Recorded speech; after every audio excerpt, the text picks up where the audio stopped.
Olá, como vai? Eu sou Marina Toscano, médica psiquiatra, docente aqui da AMPSE e admiradora nada secreta do encontro dessas duas áreas incríveis que é a psicologia e a psiquiatria.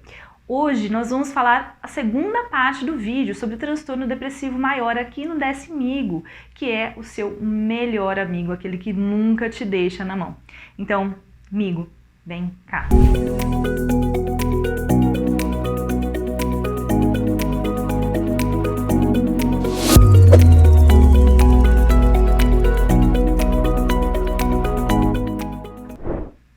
Eu já falei para vocês no vídeo anterior sobre as características diagnósticas do transtorno depressivo maior, que é super prevalente aí no nosso dia a dia. E disse também para vocês que existem algumas características peculiares, muito específicas, que se chamam especificadores. Lá no DSM a gente vai falar sobre cada um deles hoje aqui. Agora, por que esses especificadores existem? Na verdade, a depressão é uma doença super heterogênea, ou seja, os pacientes eles podem se apresentar de diversas formas diferentes, bem distintas, e esses especificadores eles podem nos ajudar a entender melhor o quadro dos pacientes, conversar com os outros profissionais falando a mesma língua e também ajudam muitas vezes na seleção do tratamento que vai ser mais adequado, dependendo do subtipo de depressão que essa pessoa está tendo. Então, vamos lá.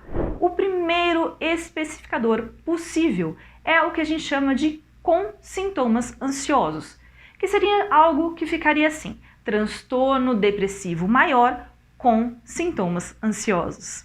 E quais são as características desse especificador?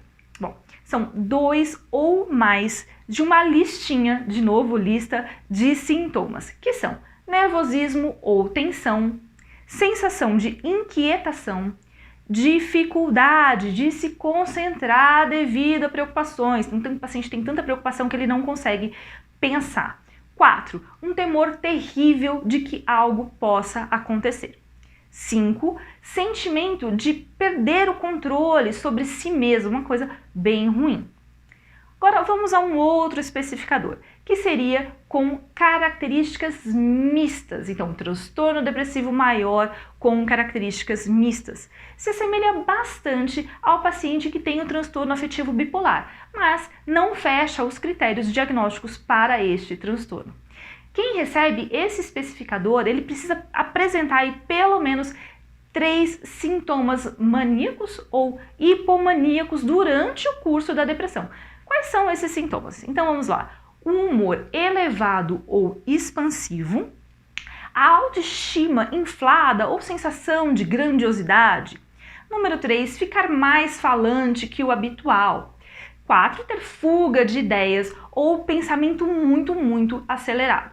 5, ter um aumento de energia. E 6, envolvimento maior em atividades que sejam aí potencialmente prejudiciais, como por exemplo, sair gastando muito lá no shopping, investir de forma insensata, ficar indiscreto demais, por exemplo, com jogos sexuais, coisas inadequadas. Número 7, ter redução da necessidade de sono, ou seja, o paciente dorme super pouco e fica super descansado, fica super bem, como se tivesse dormido uma noite inteira. Um outro especificador, que seria o com características melancólicas. Então, transtorno depressivo maior com características melancólicas. O que acontece nesse caso? Os pacientes eles vão se apresentar com perda de prazer em quase todas as atividades deles. Então, uma falta total de reatividade. Tanto coisas boas quanto ruins, quanto estímulos prazerosos, o paciente permanece da mesma forma. Deixa eu pensar aqui num exemplo. Se vem uma visita de um filho que mora longe, um filho que mora no exterior, por exemplo, ou ganhou um prêmio, o paciente não vê mesmo assim motivo para alegria, ele não se alegra nem com isso. Além dessa questão, para ganhar esse especificador, o paciente ele precisa apresentar pelo menos mais 3 características, que seriam: 1, prostração profunda, desespero, humor vazio. 2, depressão pior pela manhã. 3, despertar muito cedo pela manhã, então acorda muito precocemente antes do que era previsto. 4. Acentuada agitação ou lentificação psicomotora. 5. Anorexia ou perda significativa de peso. 6. Culpa excessiva ou inadequada.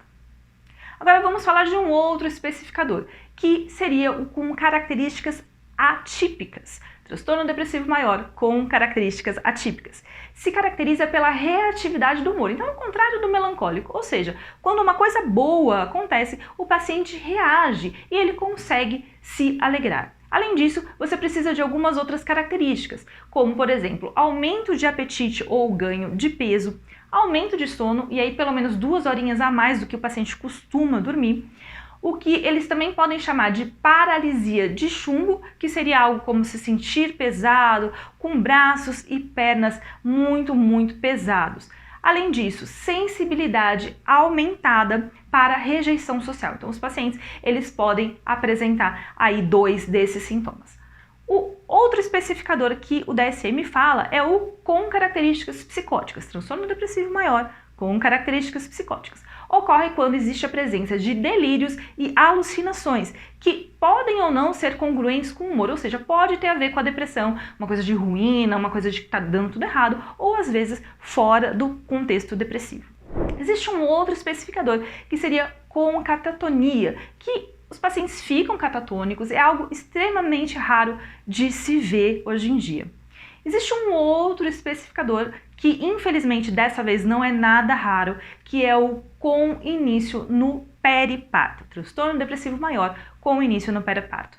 Então, as mulheres, elas podem apresentar esse episódio durante a gravidez ou até 4 semanas depois de darem à luz ao bebê. E é uma condição muito ruim, precisa de muitos cuidados, porque aí temos o bebê envolvido também. E, finalmente, o último especificador é o com padrão sazonal, que ocorre quando o episódio depressivo está ali numa determinada área do ano, numa determinada estação, e aí o paciente fica as outras estações livre dos sintomas. E aí no outro ano, na mesma época, ele começa a ter sintomas novamente, numa repetição aí que pode se alongar por muito tempo. Pois é, bastante coisa, não é mesmo? Mas acho que deu para vocês terem uma noção de quais são os especificadores, o que a gente usa para classificar aí a depressão e o quão diferente esse transtorno pode se apresentar. Por hoje é só, espero que vocês tenham gostado, que vocês compartilhem esses vídeos com seus colegas psicólogos e que fiquem ligados no próximo quadro do DSM Migo. Tchauzinho!